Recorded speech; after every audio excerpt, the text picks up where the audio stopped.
Family is supposed to lift you up. Mine tried to drag me down. I was the first in my family to graduate college. While my parents and brothers stayed in our small Texas town, I pushed forward, earning a degree in computer engineering and starting my own cybersecurity company. By 29, that company was valued at $80 million. I thought I had finally made my parents proud. But pride wasn't what they felt. It was hunger. At first, it was subtle. My mom would say, "You wouldn't have made it without us. You owe us everything." My dad added, "That company exists because of our sacrifices. It belongs to the family, not just you." I laughed it off, thinking they were joking. But the joke turned real when I walked into my office one Monday morning and found my parents, my brothers, and their lawyer sitting in the conference room. On the table? Papers. They had used a clause from when I started the company, an old document I signed in my 20s when I borrowed a few $1,000s from them. That clause gave them a way to claim shared ownership. They were trying to legally take my company. My stomach dropped. My own parents and brothers were staging a corporate coup. I didn't explode. I didn't beg.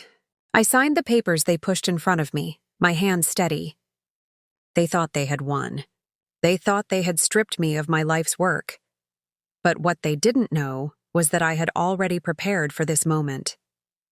You see, I'd noticed their behavior months earlier, the greed in their eyes, the constant demands. So quietly, I formed a second company under a different name, registered in Delaware. Over the last year, I had been shifting clients, patents, and contracts into that new entity. The company they thought they had stolen? It was an empty shell. For 2 months, I let them celebrate. I let them walk around like kings, bragging about their new empire. My brothers drove flashy cars. My dad boasted in town. My mom threw parties. Then the hammer dropped. Clients started leaving the family-run company. Contracts expired. The revenue stream dried up. The empire they stole turned into dust right in their hands. And when the lawsuits hit, because they failed to meet contractual obligations, they weren't suing me. They were suing my parents and brothers, the legal owners. Within 6 months, the company collapsed under millions in debt. Their lawyer abandoned them. Their friends stopped answering calls. The empire they stole rotted faster than milk in the sun. Meanwhile, my real company, the one they didn't even know existed, soared. I signed multi-million-dollar contracts with tech giants, expanded offices in New York and California, and became one of the fastest-growing cybersecurity firms in the country. The best part? I bought the very house my parents once mocked me for dreaming about. A glass mansion overlooking the hills outside Austin. From that balcony, I watched the sunset while their lights back in the old town flickered off one by one. They tried calling me. My mom begged, sobbing, "We're family. Help us." We made a mistake. My dad shouted, "You can't just abandon your blood. Delete, delete. Family doesn't stab you in the back and call it love." In the end, my parents and brothers lost everything.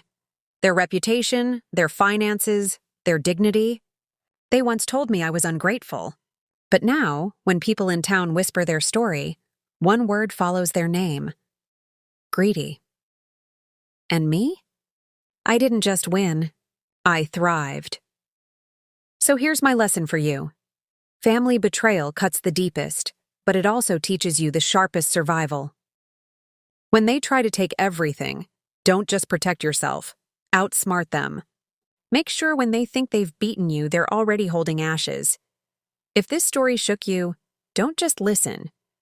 Subscribe now, because the next betrayal tale will make this one look tame. Stay ruthless. Stay legendary.